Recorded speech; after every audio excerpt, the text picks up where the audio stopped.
this evening.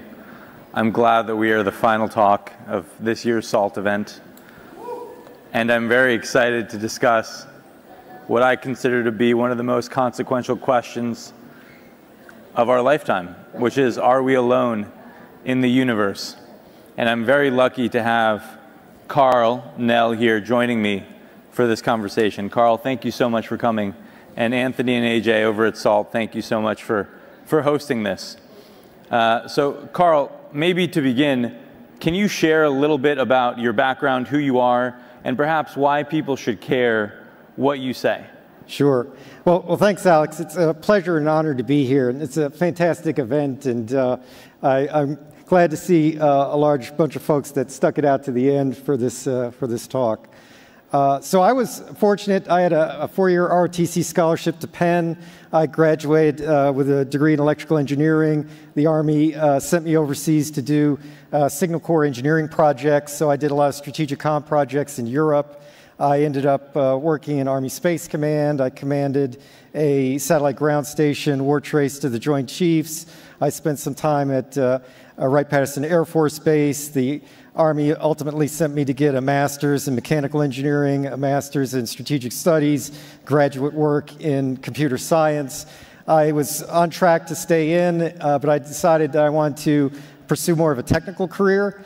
So I got out and ended up working at Bell Labs, which was a fantastic place. Unfortunately, I was there during the trivestiture that folks may be familiar with, where the company got split up. I left Bell Labs and ended up working in Lockheed Missiles and Space. I worked at Northrop Grumman. I've ran strategic technology programs in the defense industry, worked for a lot of the three-letter agencies, ultimately was a deputy chief of staff, or deputy CTO for a $2 billion company. I was a vice president general manager of a Northern Virginia-based R&D firm. I stayed in the military, in the reserve. I commanded at every grade level through brigade. I was fortunate to stand up the Army's newest expeditionary MI brigade. I was the deputy chief of staff for a combatant command. Ultimately, this experience sort of combined to give me the opportunity to come in and advise Army Futures Command, the largest reorganization in the Army Reserve since really 1973, on how the Army could be more effective. And my last assignment was involved with the UAP task force, which maybe is the most apropos for this discussion. And so, Karl, here's the million-dollar question. Do you believe that a higher form of non-human intelligence has visited this planet? Right.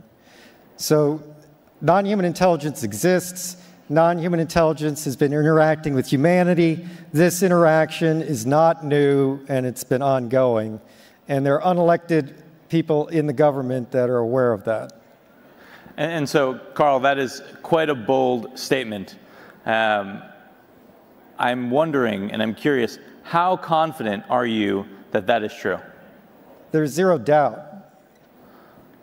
And Karl, what evidence have you seen? What was the moment where you developed this level of conviction? Because what you're saying is extremely consequential and very important. And I know that a lot of people here, even perhaps, may not believe that statement.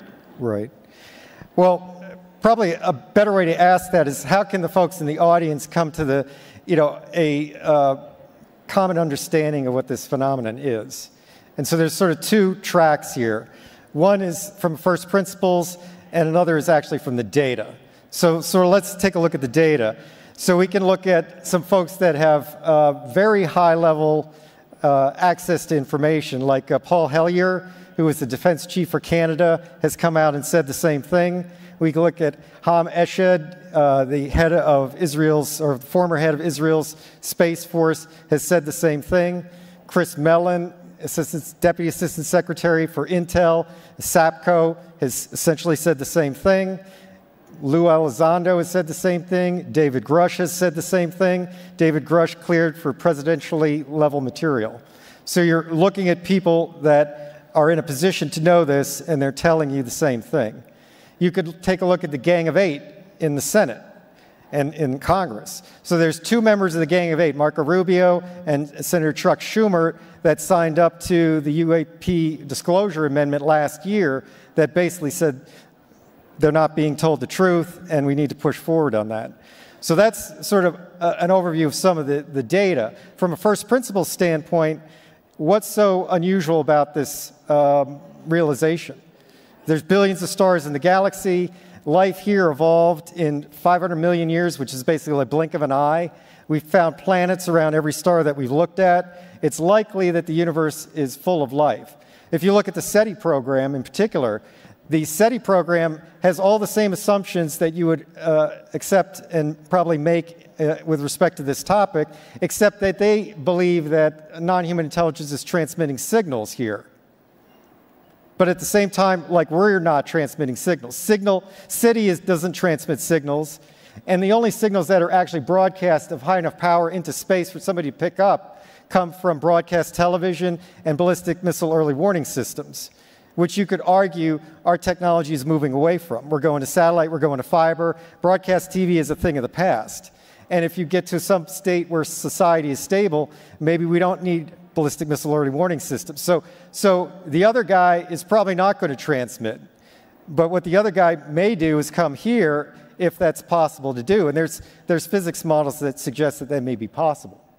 And Karl, I mean, what you're saying is extremely consequential, and you've referenced other people that have said the same thing that also have similar credibility. There's similar reasons for why we should believe many of these folks, yet the government itself has not formally disclosed. They've been very reluctant to do that. Why? Why do you think that is?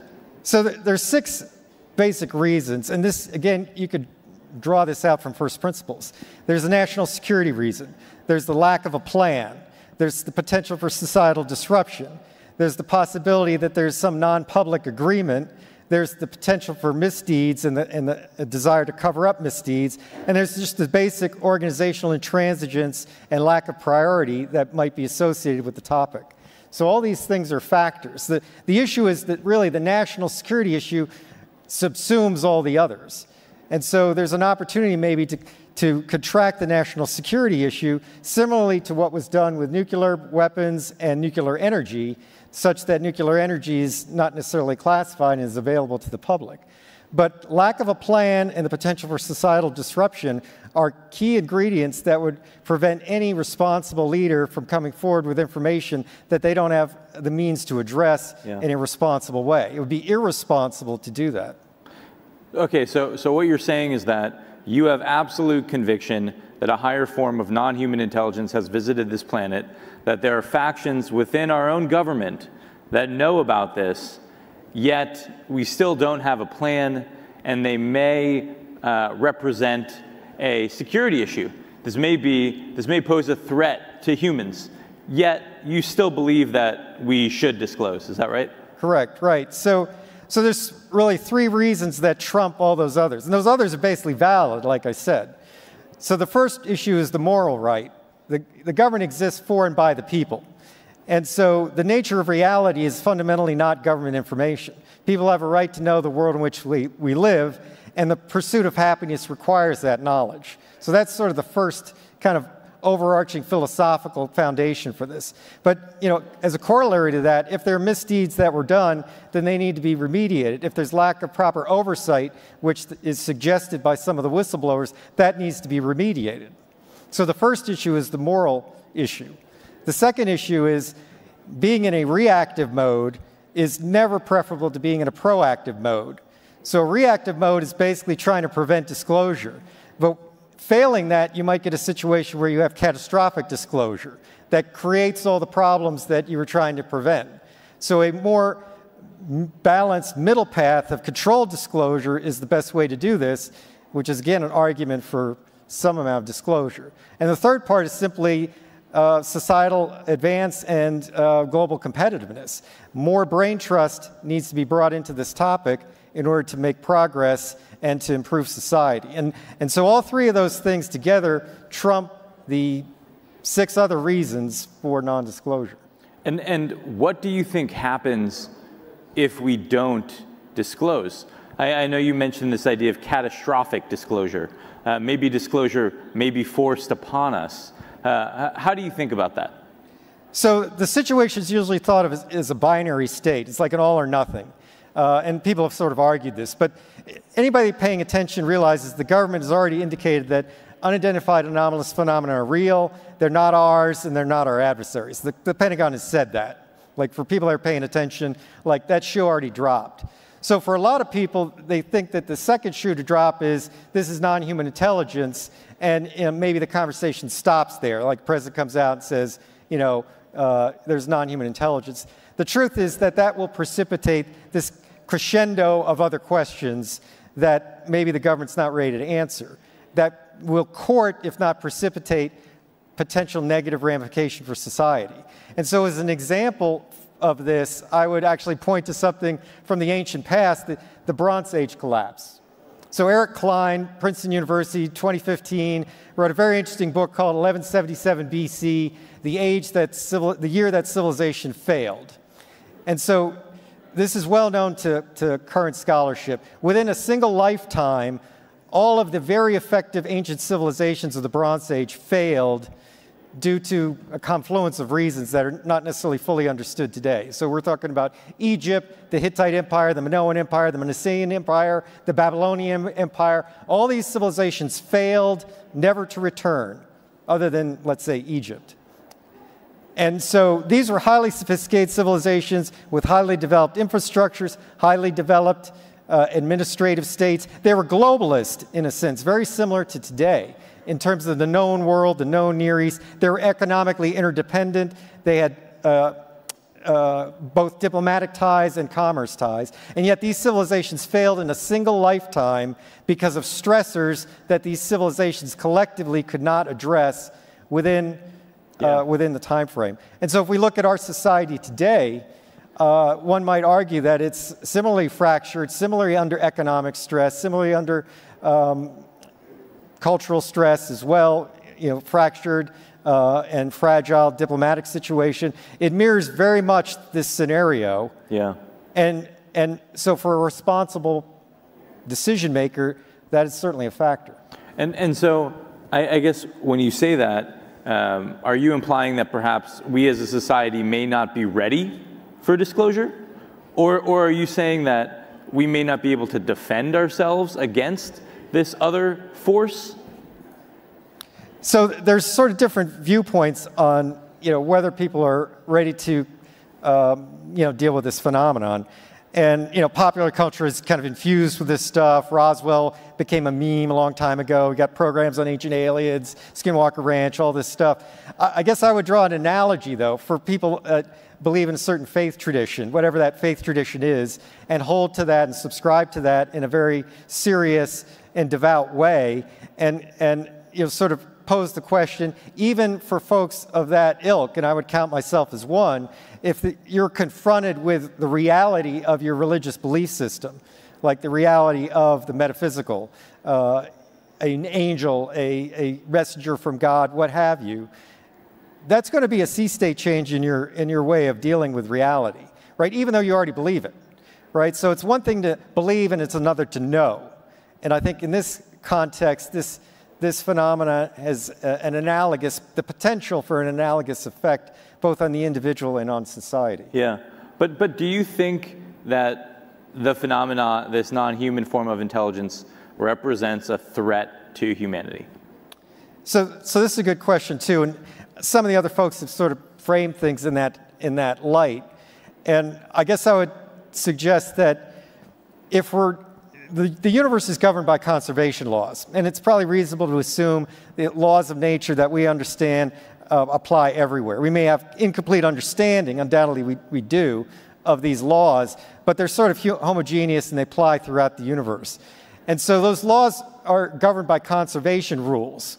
There's conserved quantities. And so this reality really forces a Darwinian-type competition in order to survive. And so it's reasonable to assume any other civilization that's evolved has come up through the same Darwinian evolutionary process. So I think it's naive to expect complete altruism until and unless you get to a state of post-scarcity, where you essentially have no physical needs that we're kind of encumbered with in this universe.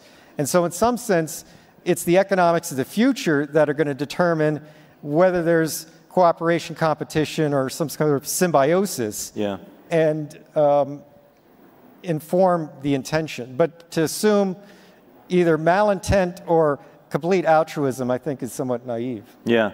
So it sounds like what you're saying is it's impossible to know the true intentions of a higher intelligence. We may be competing for the same scarce resources. We may not be, right? We may be almost irrelevant to them, and they may be acting altruistically, although we cannot safely assume that.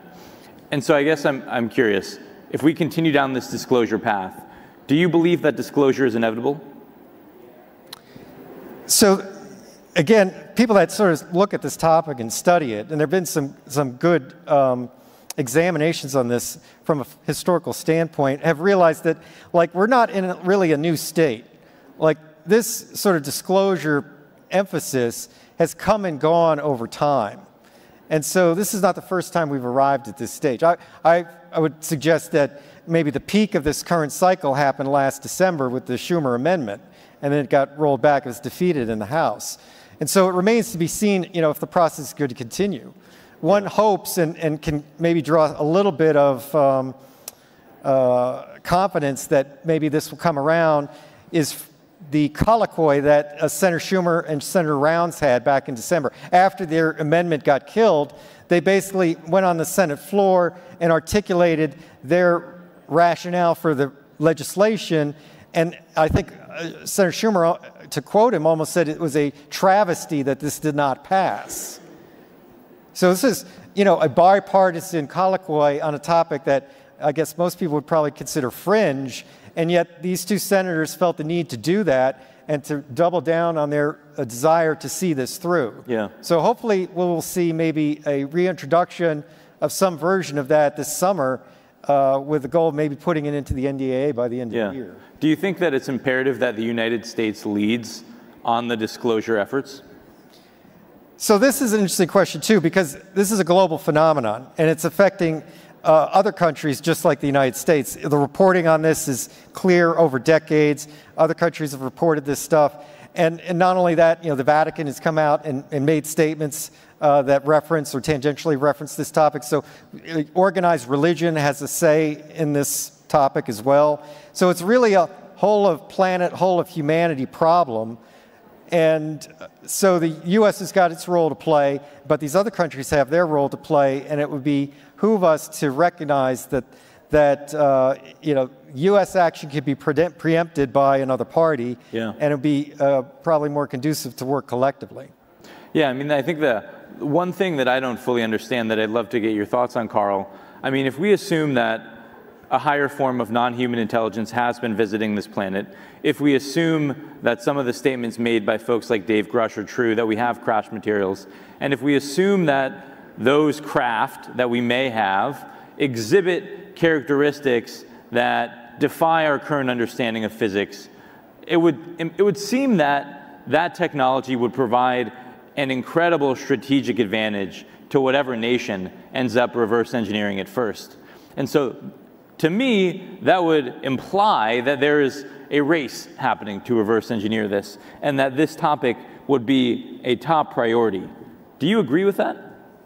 So I think some of what you say is a reasonable conclusion to be drawn, and I've suggested something similar in past statements.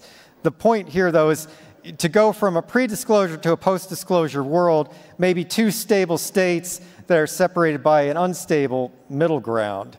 And so how you make that transition, again, bespeaks to the concern about this catastrophic disclosure. And this has come up in sort of arms regulation too. Mutually assured destruction, however much we don't like it, is sort of a stable kind of geostrategic regime. The Reagan era defense shield idea is also a very stable scenario, but to go from one to the other is very unstable. Yeah. And so this topic sort of mirrors that. Yeah, and I know you and I were talking earlier about this idea that in order to really understand the phenomenon, it's likely that we have to further our understanding of reality itself. And I guess I'm wondering, I can imagine a future where we acknowledge and we know that there is a higher form of non-human intelligence, yet we still don't truly understand the phenomena. We still don't truly understand reality. And so I guess I'm wondering, do you think that we'll ever truly understand what's going on? Or if part of the game, part of the journey, part of life itself is operating in an environment where at least part of it is fundamentally unknowable to us? So it's a totally philosophical, epistemological question, right? Really about the nature of knowledge itself, right? Like, how can we know what we know, and how can we be sure about what we know? I guess personally, I subscribe to the idea that there is an ultimate truth, and that humanity, being created in the image of a higher power, is endowed with the quality to pursue an understanding of that. And so our part of our objective in this existence is to seek that out and try to understand that ultimate truth to a greater and greater degree. And this would be a component of that, obviously. Yeah. Well, Karl, I really appreciate you taking the time to chat with us today.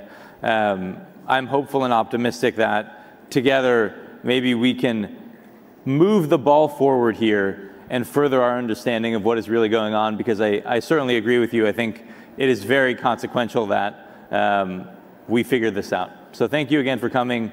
Thank you again to SALT for hosting us. And thank you all for listening. Bye. My pleasure. Thank you.